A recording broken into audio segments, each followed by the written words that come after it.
Nie si len unavený, si duchovne vyčerpaný a spánok to nevyrieši. Ak sa cítiš prázdny, otupený, odpojený od vlastného života, toto je pre teba. Zobudíš sa unavený, aj keď si spal 8 hodín. Scrolluješ hodiny, pozeráš videá, odpovedáš na správy, ale necítiš nič. Nie smútok, nie radosť, len prázdno. Nie si lenivý, nie si pokazený, si duchovne vyhorený. Duchovné vyhorenie nevyzerá dramaticky, vyzerá normálne. Chodíš do práce, plníš úlohy, funguješ, ale vo vnútri niečo chýba. A čím viac sa snažíš rozptýliť, tým je to horšie. Toto sa deje, keď je tvoja myseľ neustále stimulovaná, ale tvoj vnútorný svet je ignorovaný. Si stále zaneprázdnený, ale nikdy prítomný. Si stále online, ale nikdy vedomý. A pomaly sa tvoja vnútorná energia vyčerpáva. Nie preto, že si slabý, ale preto, že si odpojený. Tu sú 3 znaky, že si duchovne vyhorený. Prvý znak. Cítiš prázdno, nie smútok. Smútok má emóciu, prázdno nemá nič. Neplačeš, nerúcaš sa. Len existuješ.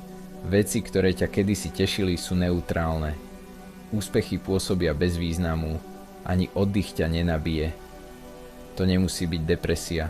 Je to preťaženie kombinované s odpojením. Tvoj nervový systém je stále aktívny, ale tvoje vedomie je neprítomné. Prijímaš viac, než skutočne prežívaš. A výsledkom je otupenosť. Druhý znak. Nevieš sedieť v tichu. Skús toto. Sadni si na 5 minút do tichej miestnosti. Bez telefónu, bez hudby, bez podcastu. Len ty a tvoj dých. Ak je to nepríjemné, ak automaticky siahaš po mobile, ak sú tvoje myšlienky hlučné a nepokojné, to nie je nuda. To je abstinencia od rozptýlenia. Ticho je hrozivé, keď si dlho utekal pred sebou. Moderný svet odmeňuje hluk. Ale tvoja myseľ potrebuje pokoj. Bez pokoja sa tvoj vnútorný systém nikdy nereštartuje. A časom vyhoríš. Tretí znak. Si neustále zaneprázdnený, ale necítiš zmysel. Tvoj deň je plný. Tvoj kalendár je plný. Si produktívny. Ale večer sa cítiš prázdny. Pretože aktivita nie je to isté ako súlad. Robiť viac nevytvára zmysel. Vedomie vytvára zmysel. Keď si odpojený od svojich vnútorných hodnôt, môžeš dosiahnuť všetko a stále sa cítiť stratený. Duchovné vyhorenie nie je o náboženstve. Je o odpojení. Odpojení od ticha, odpojení od vedomia, odpojení od vlastnej prítomnosti. Dobrá správa je, že sa to dá zvrátiť. Nie dramatickou zmenou, nie útekom, jednoduchým resetom. Nasledujúcich 7 dní urob toto. Každý deň si sadni na 10 minút do ticha. Bez telefónu, bez hudby, bez stimulácie. Len seď, zavri oči, dýchaj pomaly a pozoruj. Myšlienky budú hlučné, nech sú hlučné. Nebojuj s nimi, len si ich všímaj. Prvé dni budú nepríjemné, to je normálne. Tvoje telo sa odvyká od neustálej stimulácie, ale po pár dňoch sa niečo zmení. Tvoj nervový systém sa upokojí. Tvoja pozornosť sa vyostrí a tvoja energia sa začne vracať. Duchovné vyhorenie sa nelieči ďalšou aktivitou. Lieči sa pokojom. Je tu ešte niečo, čo potrebuješ pochopiť. Duchovné vyhorenie nepríde naraz. Buduje sa pomaly. Za každým, keď ignoruješ svoj vnútorný hlas. Za každým, keď si zvolíš rozptýlenie namiesto uvedomenia. Za každým, keď prehlušíš nepohodlie hlukom. Učíš svoj systém odpojeniu a odpojenie má vždy svoju cenu. Môžeš byť podráždený bez dôvodu. Malé veci ťa rozčúlia viac než by mali. Cítiš mentálnu hmlu. A jednoduché rozhodnutia sú náročné.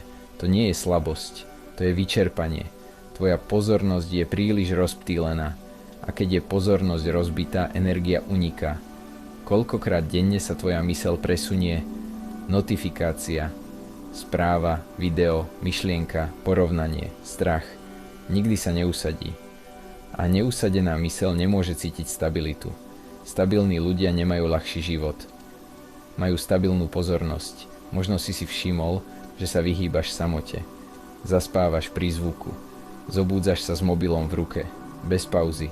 Bez vedomého začiatku dňa. Keď nie je pauza, nie je spracovanie. A keď nie je spracovanie, je vyčerpanie.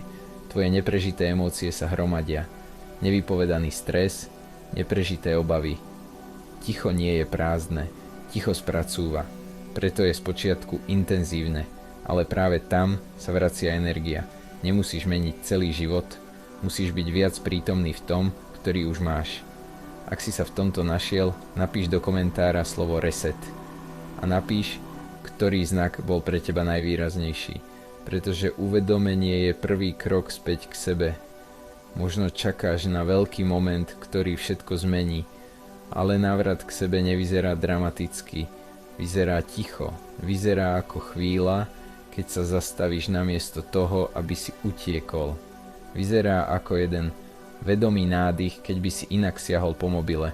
Nepotrebuješ viac motivácie, potrebuješ viac prítomnosti. A čím skôr sa prestaneš naháňať, tým skôr sa začneš vracať k sebe. A práve tam začína skutočná zmena. Nie vonku, ale v tebe. Skús sa na chvíľu prestať rozptylovať.